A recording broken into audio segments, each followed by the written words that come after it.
आप सभी को जय मसीह की। मैं एक वचन शेयर करना चाहता हूँ। इब्रानियों 13 अध्याय का मैं 6 पढ़ता हूँ। इसलिए हम निडर होकर कहते हैं, जितने विश्वासी भाई बहन हैं सभी को मैं इन वचनों के द्वारा मैं कहना चाहता हूँ कि यहाँ पे लिखा है, इसलिए हम निडर होकर कहते हैं, प्रभु मेरा सहायक है। प्रभु हमारा सहायक है, हमको निडर होकर के कहना है। लेकिन ऐसा नहीं कि हम प्रभु हमारा सहायक है तो हम किसी को विरोध में खड़े हो जाएं, किसी के विरोध में हम धरना प्रदर्शन दें, किसी को विरोध में हम बलवा करें, किसी को विरोध में हम झगड़े करें। ऐसा नहीं हो सकता है। यहाँ पे लिखा है कि इसलिए हम निडर होकर कहते हैं कि प्रभु मेरा सहायक है, मैं ना डरूंगा। हमको डरने की ज़रूरत नहीं है। प्रभु हमारा सहायक है, प्रभु आपका सहायक है। इधर लिखा है, मनुष्य मेरा क्या कर सकता है। मनुष्य हमारा कुछ नहीं कर सकता है, सब कुछ प्रभु के हाथ में है। जब प्रभु हमारा नहीं बिगाड़ सकता तो मनुष्य भी हमारा कुछ नहीं बिगाड़ सकता है, क्योंकि प्रभु हमारे साथ है।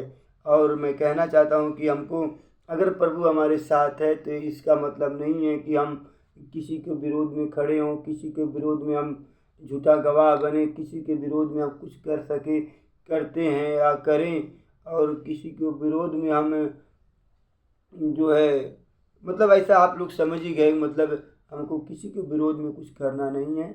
हमारे साथ जो है प्रभु हमारे साथ है, प्रभु मेरा सहायक है।